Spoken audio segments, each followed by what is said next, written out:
Hello and welcome to the DocArena Podcast, in association with Film Ireland. My name is Whitaker, and in this fortnightly podcast series, I talk to filmmakers about their documentaries, both in terms of the subjects they choose and the way in which they fund, craft, and distribute their work. In this episode, I'm delighted to speak to Ric Burns about his feature doc, Oliver Sacks' His Own Life, which is played already in cinemas and is now widely available across video on demand. Oliver Sacks' His Own Life explores the life and work of the legendary neurologist and storyteller as he shares intimate details of his battles with drug addiction, homophobia, and a medical establishment that accepted his work only decades after the fact. It's a fascinating film about a true innovator and a beautiful human being. Here's the trailer. I first saw my analyst in '66. We are now in our 50th year. And we're beginning to get somewhere.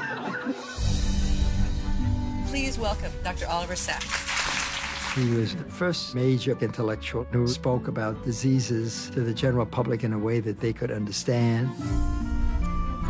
His writing brought back essential aspects of medicine that treat the person and not the disease.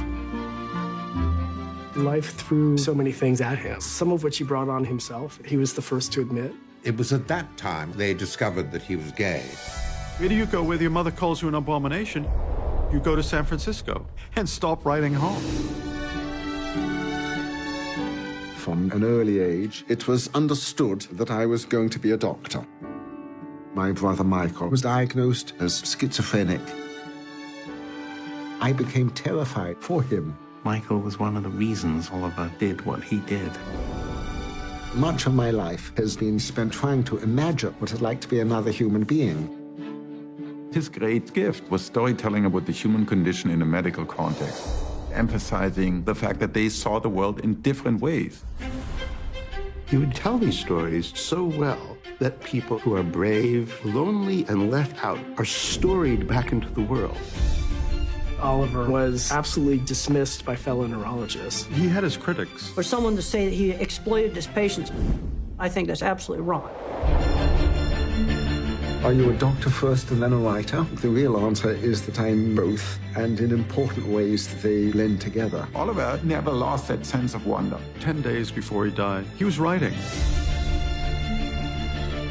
I daren't tell you what I'm thinking. People think he's saying, look at the others. He's not saying that.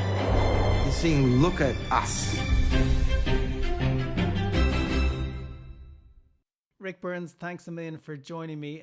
Just to start off with, could you give me in your own words what the film is about and how it came to be?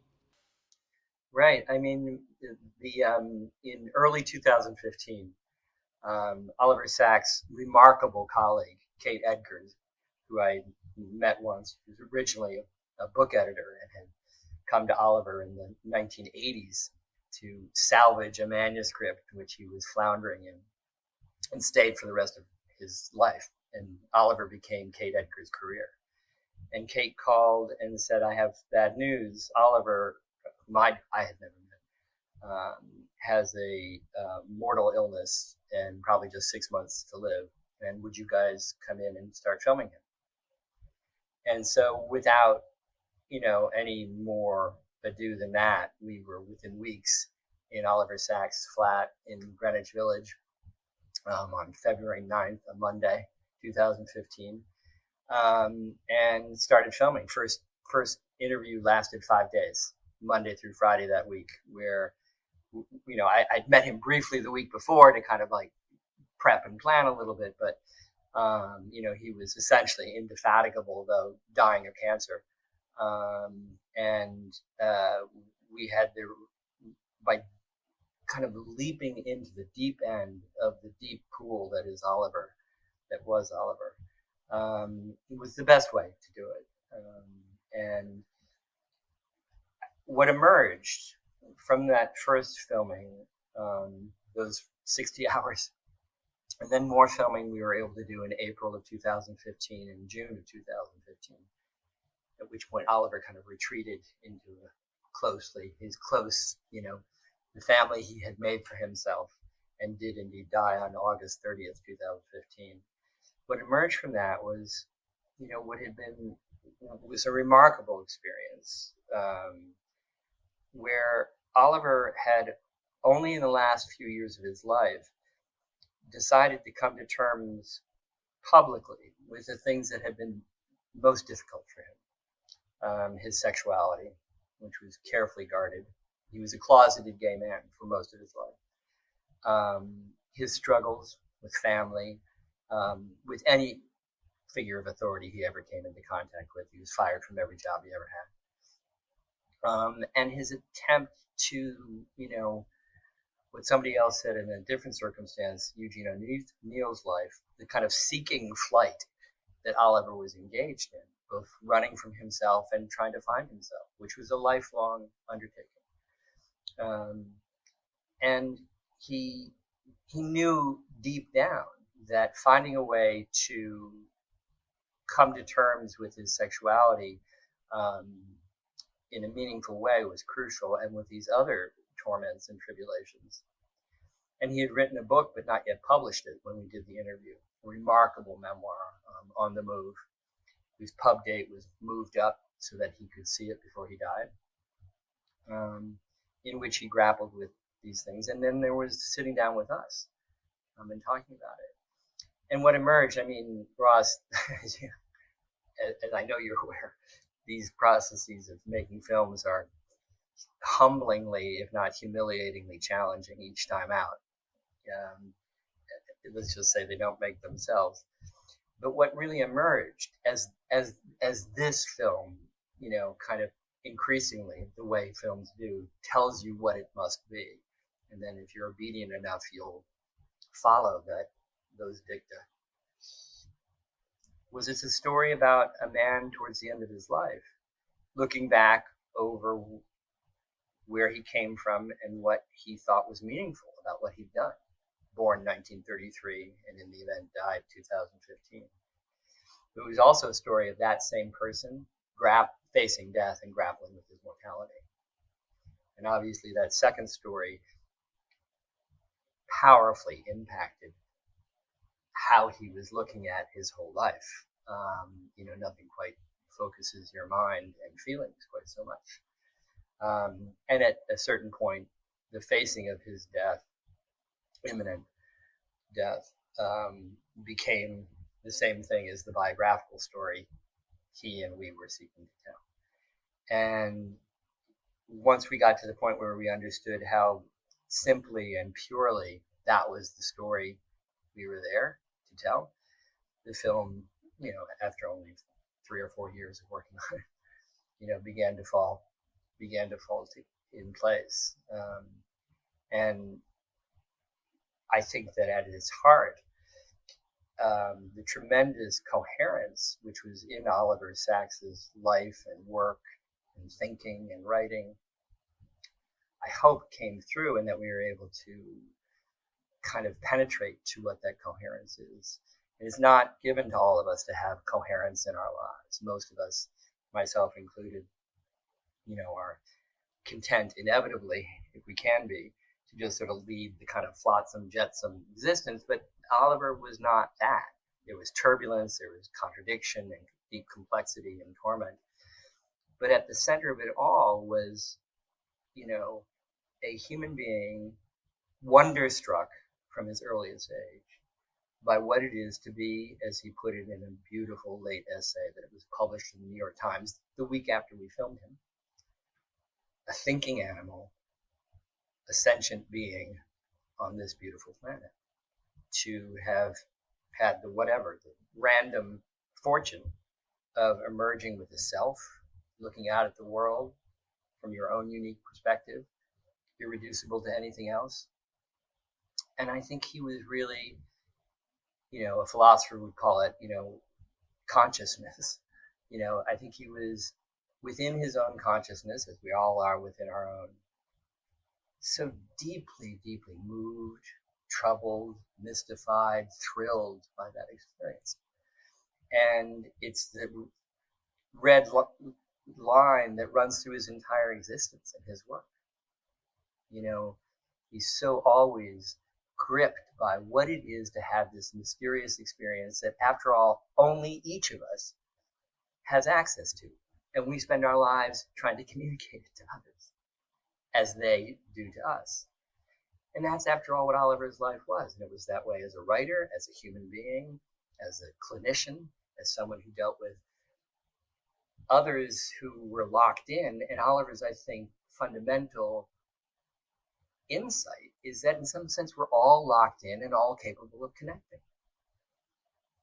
And it might be difficult, but we can do that, which makes his life in a certain way a kind of comedy in the classical sense. He's committed to finding those moments of connection, however dark and difficult and trapped any of us might be. And in the documentary, as you say, it took some time maybe to figure out how to tell that. And one of the things I think that you do very well is you cede the floor to this extraordinary, remarkable person and allow them mostly to tell their own story through their own words. He is extraordinary, and I wonder for you what it was like, having not met him, to suddenly be thrown into this, because a lot of the time when you go to make a documentary, maybe you have a development period or you take some time to think about this. And I imagine it wasn't the only thing that you had on your desk at the time to suddenly almost be compelled to make this film about this amazing person. What was that experience like, in finding your way into it and realizing this is something that you absolutely have to do? Yeah, it was really, we didn't have any research and development period. Maybe that's a good thing, because maybe what happens is that being pulled suddenly into a maelstrom, not entirely of your own devising, might actually then pull, any given filmmaker out of her or himself a little bit more than they might be if they had the kind of calm sort of sit back and magisterially say, and my next project will be. And I thank Oliver and Kate for having, to whatever degree possible, helped, reduce the amount of inevitable, banal self-repetition that takes place in the course of one's work. But, I think that Oliver created a remarkable persona for himself in his writing and in his lectures. And it was not a mask, really, although, personae are masks of some kind, but they're how we exist in public. And Oliver's mask, really, just like the Wizard of Oz said, pay no attention to that man behind the writing, because you've got all you need to know.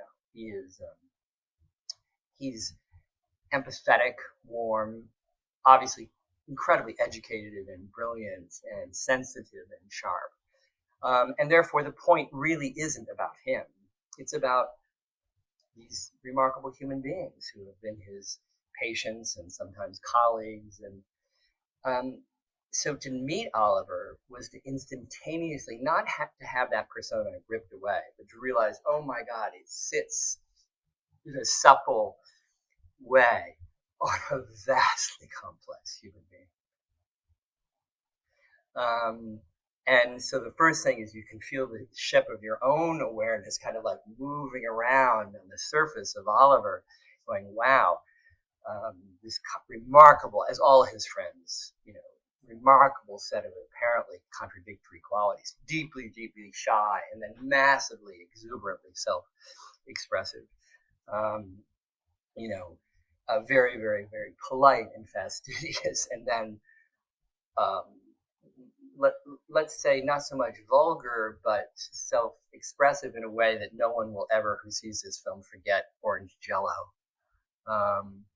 So you sort of go like, wow, what is he? Is he a kind of reserved Englishman? Is he a kind of a helplessly impulsive child? And he somehow all those things seem to have coexisted. And it's that sense that you began to get immediately with Oliver, and then begin to sort of adjust. Right, of course, the instrument that was Oliver Sacks, capable of, once you know the basic outlines of it, that surviving the turmoil of his own life. But in addition to that, and obviously as importantly, crucial for Oliver, to have this ability to be preternaturally sensitive to what's going on inside somebody else. And to understand that as an act of science, that, coming up as he did at a time when it was all about, controlled experiments and what you could observe and what you could measure, very difficult to control, observe, and measure consciousness, what it feels like to be another human being. And Oliver's absolute conviction was that all the kind of neuroatypical circumstances that he became absorbed in, people who've been sort of in a state of semi-suspended animation for 4 decades, the awakenings patients, autistic people, or people called autistic, Tourette's, etc., people who have been damaged or diseased in any one of a really myriad set of ways, that there was a conscious temporality. There was a kind of a tonality of being associated with that. And that tonality was data. You could not understand. It wasn't merely like, where's the lesion? Or what's the chemical imbalance? Or what could be measured in a flicker on an MRI? But rather, not that those things aren't important, but that in the midst of all that, what does it feel like? What is it to be this person? Or as his wonderful friend, the writer Lawrence Weschler said, his question is, how are you? How do you be? And it took this neuroscientific community a long time to agree with Oliver that what he was talking about was either science, or that the insights which he gathered painstakingly, wrote up, first as medical reports and then as books, were a crucial form of data. So it wasn't until the end of the 20th century, long after he had, by the 1980s, begun to create the Oliver Sacks you and I know, that people within the neurological community, not just any people, Francis Crick, who, having with James Watson discovered the double helical structure of DNA, went on to go, what are the neural correlates of consciousness, and spend the rest of his Crick's life trying to answer that question. When Francis Crick and his younger colleague Christoph Koch, who became a good friend of Oliver's and interviewed in the film, found Oliver, looked at his work, including his earliest book, Migraines. Nobody reads Migraine.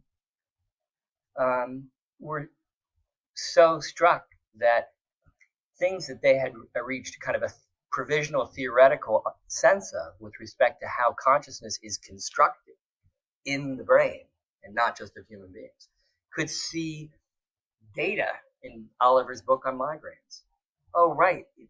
Motion, time, the flow of duration is not, given. It's constructed in the brain, in the nervous system, by, as Crick and Koch thought, discrete frames or percepts, which then are scanned for the differences among them, which differences become interpreted as motion, duration, time. Well, Oliver was already in migraine, seeing how people in some migraine conditions were having what he called cinematic vision, that they saw things, but they were in discrete frames. So in that, that pathological circumstance, Oliver was sensing what it was to be someone having a certain kind of migraine experience, entirely tallying with the theoretical insights of the greatest scientists of the last part of the 20th century and the beginning of the 21st century. Crick, Koch, Gerald Edelman. So that, hence that red line that kind of runs through his work. It's always really about, whether from the most kind of strictly scientific point of view, or from just, how does it feel? How do you feel? And his wonder to be thrown into someone who had the 19th century natural historian's curiosity, and to some degree the ability of a Darwin, or maybe later a Freud, exploring the world of what it means to be a sentient being, a thinking animal. Wow, what a life, what a life's work. And to see how closely related that work was to the deepest, kind of impulses he had, experiences that he had had, dark and bright, and to see his commitment as a person to finding the accommodation with yourself and other people that allow you to find strength and move on and move forward. So though he was dealing with people, including in some sense himself, who could be thought of it as woefully challenged. He was so struck by the creative capacity of these mechanisms, which are us, to evolve, negotiate difficulties, find new solutions, so that, as some of his patients said, Lowell Handler, who is a Touretteer, has Tourette's, wonderful photographer and longtime friend now of Oliver's. Oliver showed him how he wasn't less than normal, he was more than normal. That people who are deaf and mute aren't using an enormous amount of their brains, which would otherwise be given over to sound, auditory interpretation. Man, is that working, in all sorts of ways. And so that the expressiveness which we see in anyone who does sign language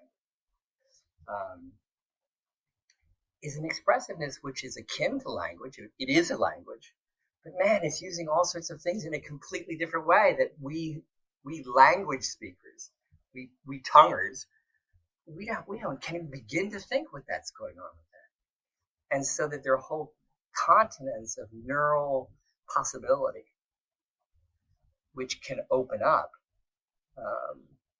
under even what seem to be what are grievously difficult circumstances. So I think in the end, he knew obviously there are differences between someone who is struggling with some very, very difficult neurological condition. But I think he felt in some sense we're all struggling with a very, very difficult neurological condition, and that finding ways to articulate what that feels like, and then to exchange that articulation among ourselves, which is why in the same essay which appeared in the Times I referred to, he said, that he's most of all grateful because he's had that special intercourse, the intercourse of writers and readers, which was both a way of writing and having a living. It was also a form of therapy, as again Lawrence Weschler put it, or as his friend Robert Krulwich, the journalist, put it. As his friend Lawrence Weschler put it, and Robert Krulwich put it, he was storying people back into the world. And that narrative, as Ren said, was a form of therapy, a way of kind of provisionally arriving at a self-understanding which could be a form of connection. And so, was he a popularizer, of complex and maybe even arcane medical circumstances? I guess. But I think that more importantly, the fruits of that intercourse, which was initially between a doctor and a patient, and then became between a writer and a reader, was a way of storing all of ourselves back into the world, and a form of therapy, a form of accommodation. And accommodation is such a great word. It's a way of, kind of living within. And Oliver was committed to living within, which is why I think at the end, Ren Weschler also said, Oliver gave a master class in dying. He knew the way certainly scientists know, realists of all kinds know that, this was it. It was over. He also knew that special sentience, which had a beginning, was going to end. That you weren't going to get the one without the other. And he had it's not that he had no anxiety about dying. He saw absolutely that there was no other choice. And that no dream of some other way was going to work. And so he really wanted to confront his mortality directly and positively and gracefully, and he did. And so I think his last gift, out of this remarkable 82-year career, was to create a record of his final, weeks and months. And to see 2 days before he died and have our cameras see his partner, Billy Hayes, showed us, and Kate, remarkable notebooks of Oliver's, endlessly writing. As he said, I was really most at home thinking, writing. And at a certain point, 2 days before he died, the pen ran out of steam. It was a spidery line for a number of days before that, and then became, so then to see at that moment where like that was it, halfway down the right-hand page of this red lined notebook. I found that just remarkably moving to see the clarity and coherence he'd arrived at for himself. And, his friends knew him, loved him, could be deeply exasperated by him. He was absorbed and cantankerous and, helplessly Oliver Sacks. But boy, they all said he became so purely, serenely Oliver.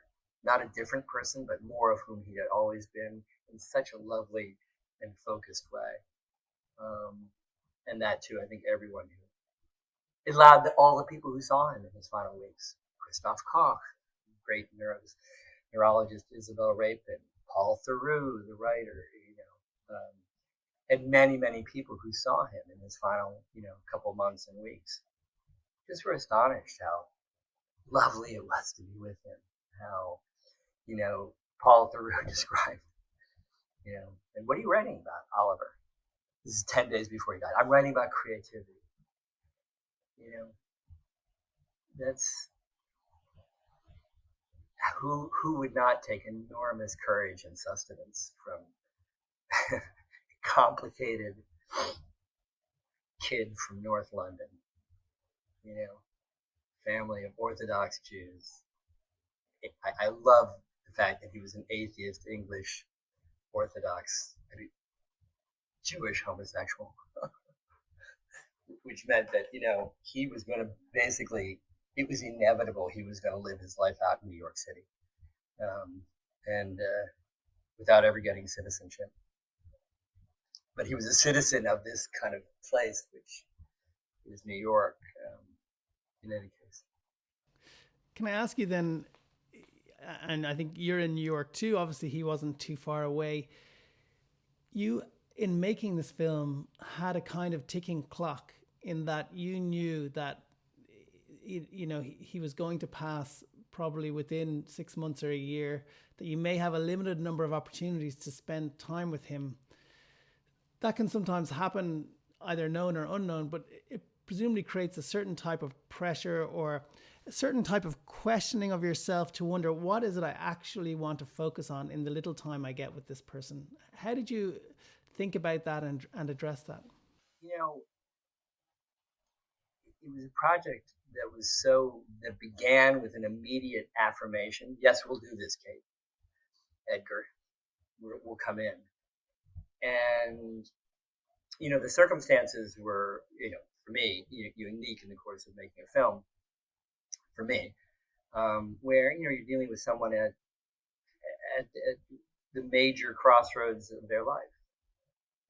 So a sense of deep, deep responsibility meant that, sure, no research or development, but you know what? We're there. Our commitment, our responsibility is to get this right, whatever that means. And, we were so fortunate to have that 120-hour first interview, and then to have more time in April and June where we could be with him, not just in his flat, but, in places that were important to him. In Beth Abraham Hospital in the Bronx, where he'd done the critical work with the Awakenings patients in the late 60s and early 70s, which was transformative for Oliver,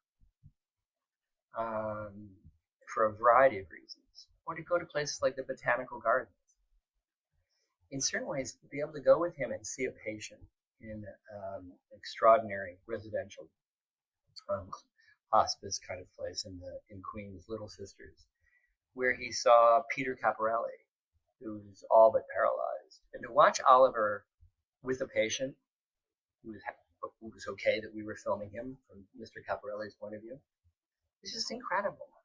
You saw this kind of like the way he touched him, the way he talked with him, his interaction with him. You saw this kind of the antenna that was Oliver kind of taking in all this information tenderly. So they also had a kind of a interpersonal beauty to it, but you could see that he was also feeling what the texture of, muscle and, tonality were. And so that when he was with his patients, as when he was writing, he was most purely open and kind of pulling in information and remarkably objective, remarkably unsentimental, filled with feeling, but not being nostalgic or grieving, but rather just feeling and using one's feeling instrument as a way of understanding and communicating. So if we hadn't had those 90 some hours, we wouldn't have had the data to make our film. We supplemented it with some 25 interviews with people close to Oliver, in the year and a half after he died. But I think that Oliver, for whatever reasons, and Kate and Bill Hayes, trusted us. I mean, they understood that we were going to have, editorial control. And that after all, we were making the film, whether we had the control or not. And it was really so beautiful and moving to me that what there was just a tremendous basic trust. And we had a dialogue with Bill and Kate and many people during and long after Oliver died. Thinking, talking, questioning, sharing with them cuts of the film, which was a huge asset to the film. And gave us a huge advantage because they never lost that trust, but they never lost their own kind of critical insight and I don't think you got that right. And with some issues with Oliver, it could be very difficult. I think one of the biggest challenges with Oliver was he was such an extreme personality. You could wonder, was he about to kind of fly off the margins and edges of his own sense of, decorum, his own personality? Was he telling the truth? Which he was sometimes accused of, doctoring. I can't tell you, Ross, how much my colleagues and I thought about and worried about where's the line between true and false, or, accurate or exaggerated. And we pressed it and pressed it and pressed it. And I'll tell you, I became convinced of Oliver's deep commitment to truth and accuracy. As he says in the very beginning of the film, maybe a little tuning here and there, in what he wrote, which was just to say he's a writer. It's not a perfect imprint of reality. It's an interpretation of reality. But he stood by, and I would stand by, the accuracy and the commitment to reality and truth, which was essentially scientific and natural historic. So, once we found, as is always the case, once we found the simplicity of what this film wanted to be, the story of a man's life as he's confronting his own death, it became a way in which you, as I said before, the film didn't make itself, but that became the track within which we understood how to leave things out, how to, emphasize certain things. And for me, what I feel most grateful about in the film and most thrilled by is the degree to which, whatever degree that is, it's a record of the interiority of the people who you see on camera. So that the moments that mean most to me in the film are moments when Oliver's looking aside and looking down and thinking for a second, and you're watching somebody thinking and feeling. And then Bill says, "What are you thinking about, Oliver?" And then you find out about Orange Jello in that case. Or just shots of our crew and his friends weeping at the end of a day's filming, our last of that first 5 days.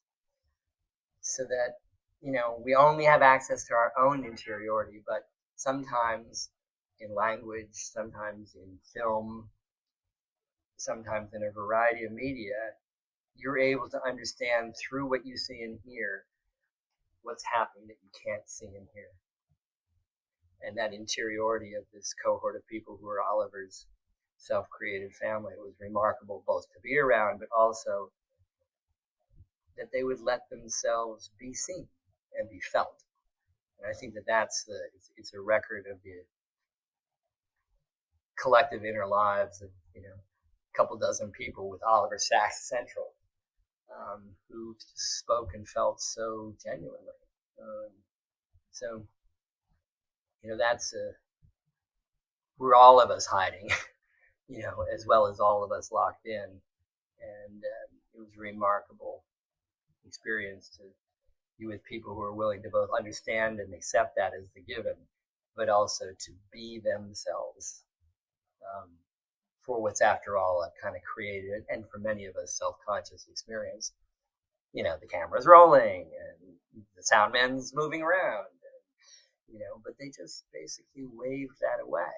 And when Oliver looked up from a passage of reading this essay announcing his mortality in the Times, published the week after we did the filming, and, my cameraman, Buddy Squires, I've known him since 1982, is in tears behind the camera.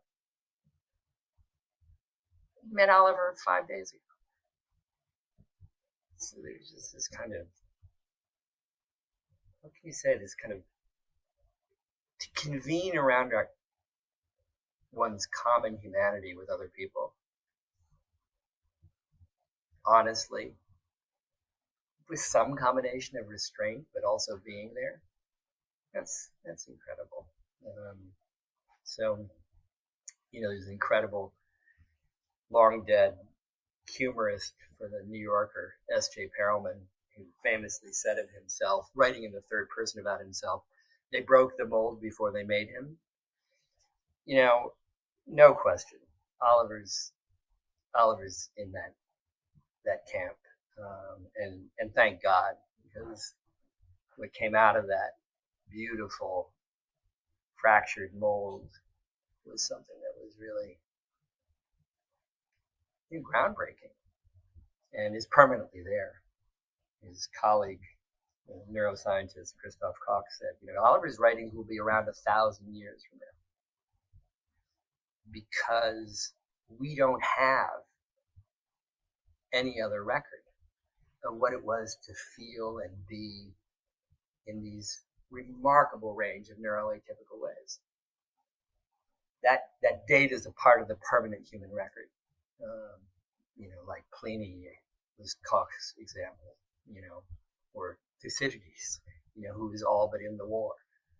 So Oliver was in the war, and he left a record that's meaningful, that people will be looking at for a very, very long time, as well as just enjoy. These are great. Like Freud's essays, this case or that case. These are really remarkable. And to the people who criticized Oliver, the disabilities activist Tom Shakespeare famously wrote of Oliver. He's the man who mistook his patients for a literary career, rhyming off Oliver's book, The Man Who Mistook His Wife for a Hat. It's hard to find a patient of Oliver's. It's actually impossible who shares that conviction. He was in Temple Grandin, incredible animal behaviorist and autistic, and famously so, an enormous amount of work. Just said it really kind of blew my mind how well Oliver understood me. And you can see as he's pulling his beard affectionately like he's her own little goat, comfort and pleasure she took in the friendship they evolved. That was pretty much business as usual between Oliver Sacks and those patients. Did he make a literary career out of it? Yeah, and thank God. Can I ask you then that you then are creating a document as well of his life, that hopefully people who want to look back at that at a later point can find and so on. But at a certain point in the making of this film, he died. And then you had to almost I imagine, begin again. You say, okay, we've captured what we could of Oliver. Now what? Was that how it evolved, and what was the process of finding that story? The only person, other than the people who were in the room as we were filming Oliver, wherever that was during the months we had with him, the only person we kind of interviewed in a kind of conventional way, sitting him down, was Lawrence Weschler, the wonderful writer. So when Oliver died, we began the process of interviewing the people who seemed like they would be most important to do an interview with. And we got to basically all of them and had to stop at some point. Family members, nephews, nieces, his partner, Bill Hayes, such a huge part of the story, since Oliver was so tormented and celibate for 35 of his adult years before finding Billy at the very end.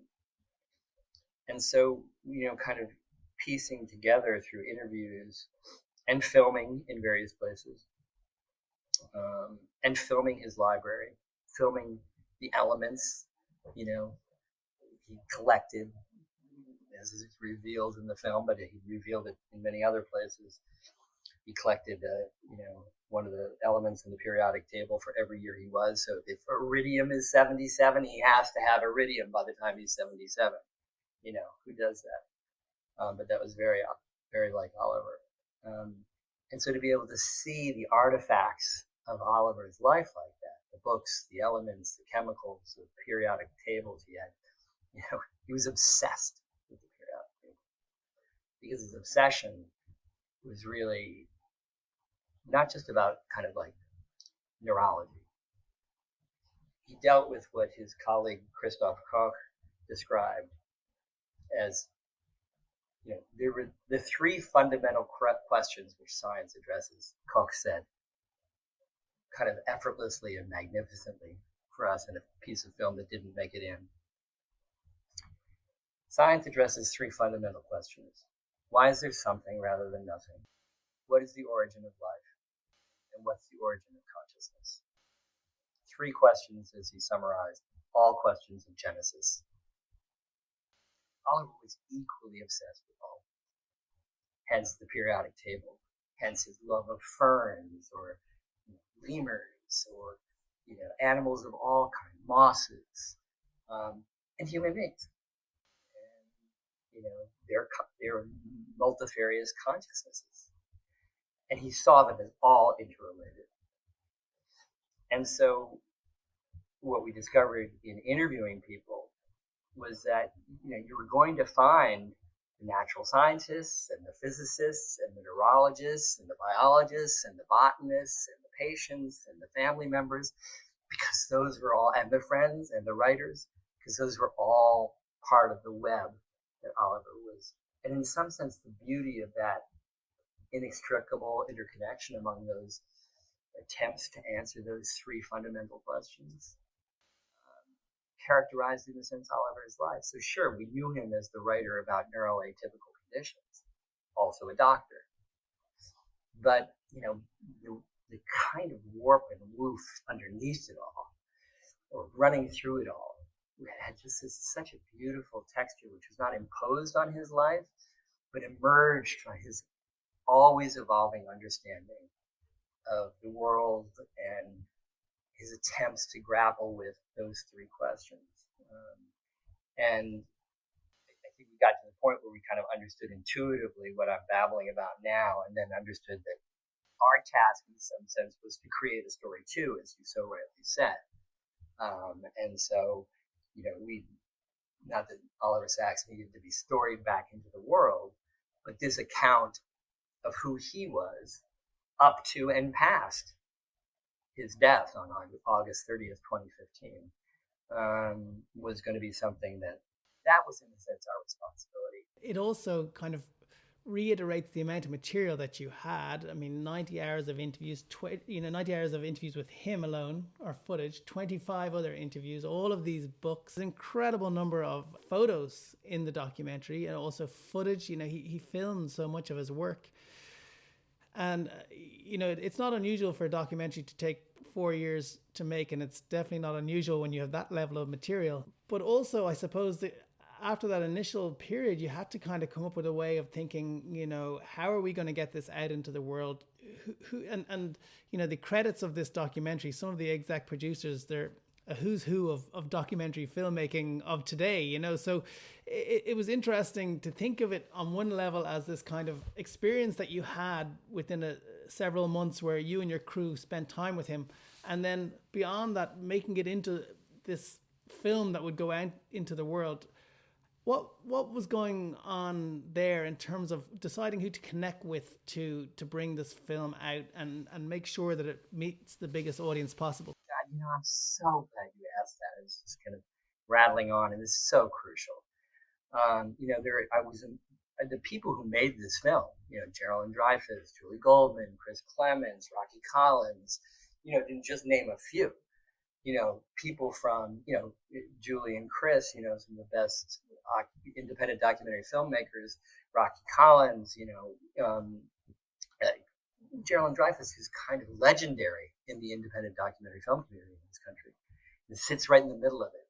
And you know what?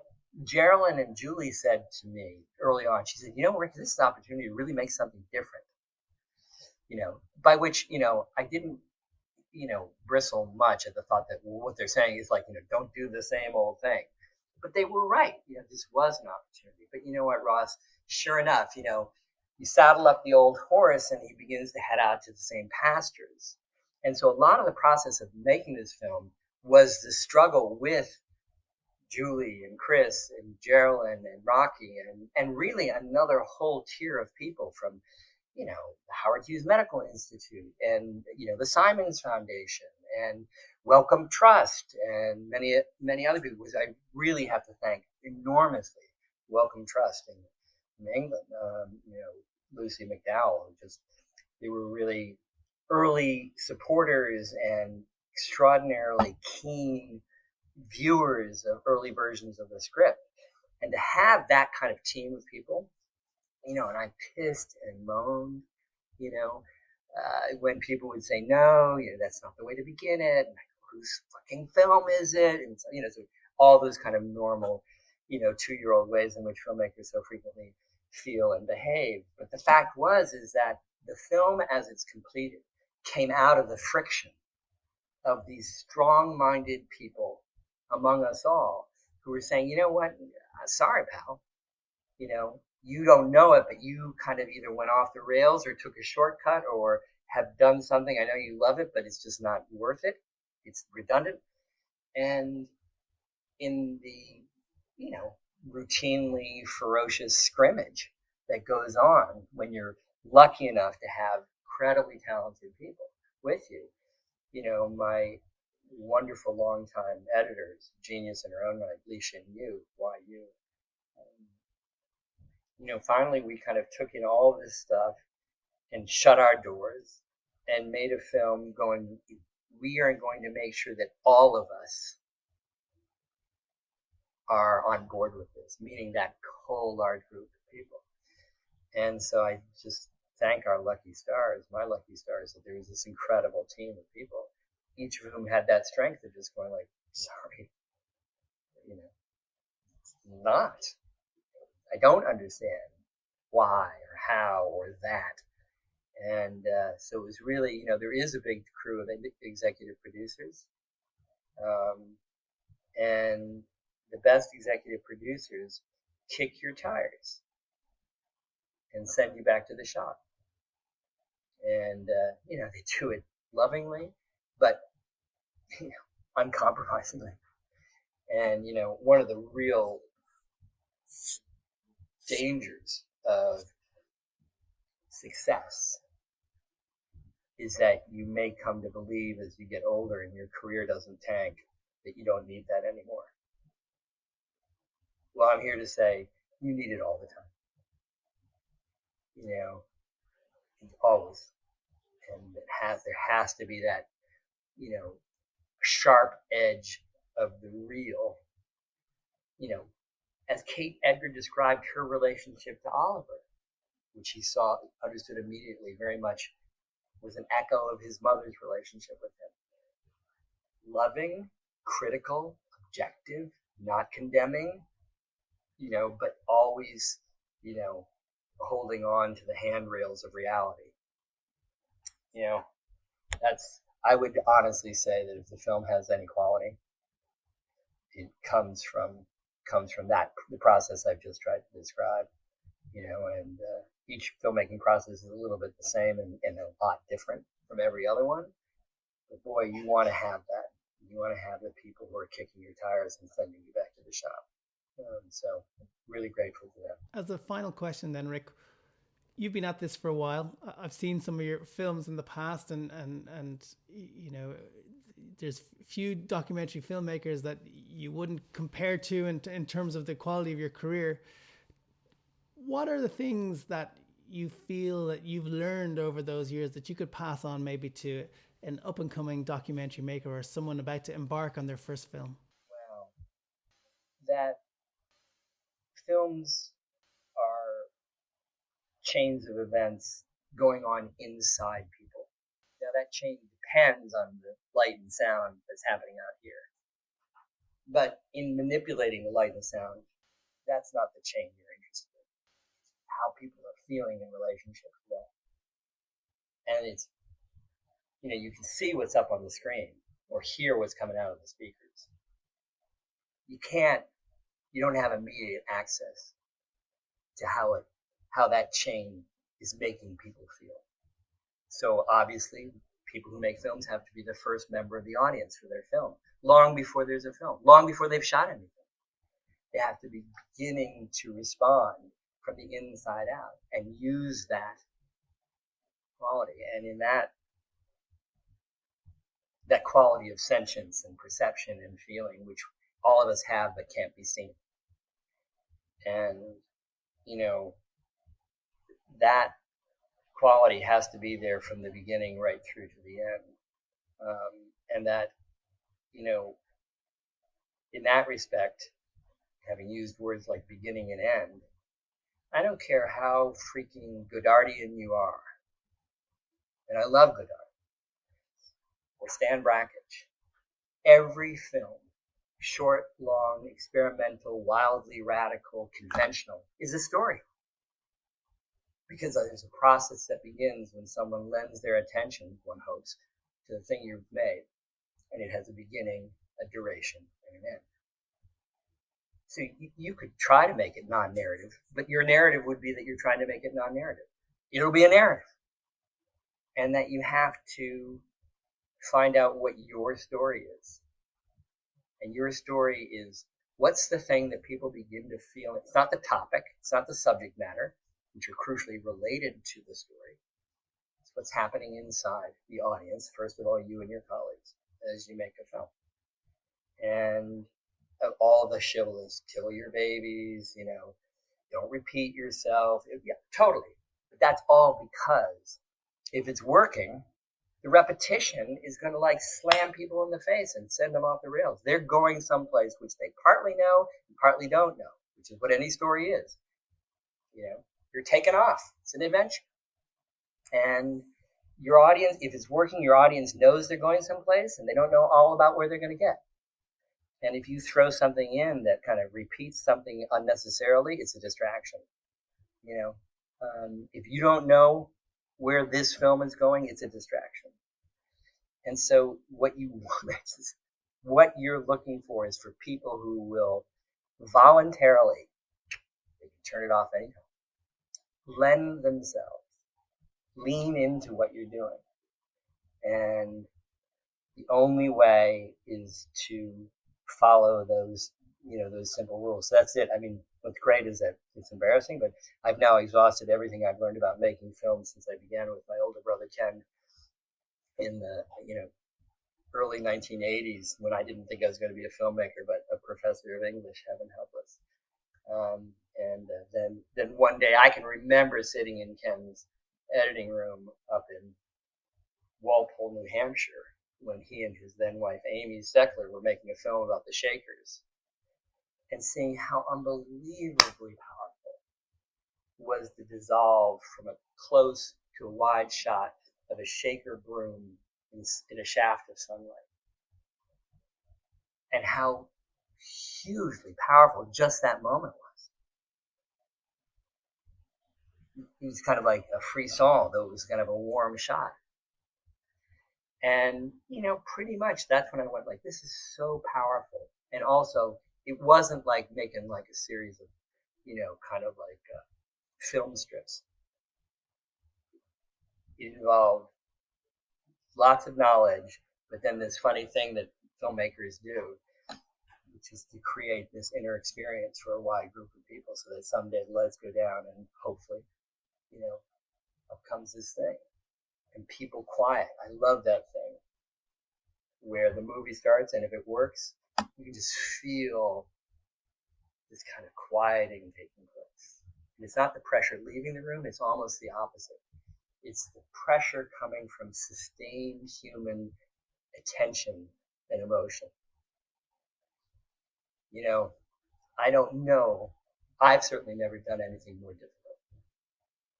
It's so challenging. It doesn't get easier, but it is so joyous because, and you can pat yourself on the back if and when it works like that. But really, the joy is people are having a meaningful collective experience. That's just like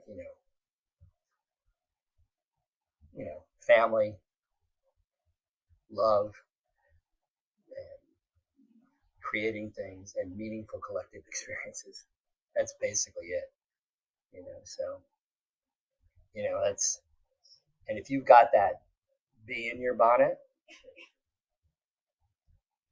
it is a fountain of youth, because you may lose your hair or get wrinkles or whatever, but the joy of basically being continuously project after project engaged in this kind of stuff is like, it's continually rejuvenating. And, there's a picture of Oliver Sacks in his kind of a white onesie. He must have been 3. We used it in the film with this bursting, kind of guileless and totally open grin on his face, big gap in his teeth. You can see a picture of Oliver Sacks at 80. The same gap, the same guileless, open smile. And, we want to grow and mature and evolve, but we want to carry everything along with us.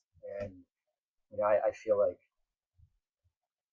following, try to do any of this work, which involves creating an experience for somebody else. Any of us who have the opportunity to do it, we're so freaking fortunate. And man, do we have a responsibility to pour everything we have into it so that we are possibly repaying the gift of attention that another human being is giving with something which they would go, oh, I'm glad I saw it. Ric Burns, look, it's a pleasure to speak to you. Thank you so much. I really loved the film, and best of luck with it, and I hope it works out really well. Thanks so much. It's been a real joy to speak with you. Thanks again to Ric Burns for taking part in the interview. Oliver Sacks' His Own Life is available on demand in all the usual places across the UK and Ireland. Thanks to Stephen Galvin of Film Ireland for supporting the podcast, and to film composer Michael Fleming for kindly allowing me to steal his music. You can find more of it at michaelflemingmusic.com. And thanks to you for listening.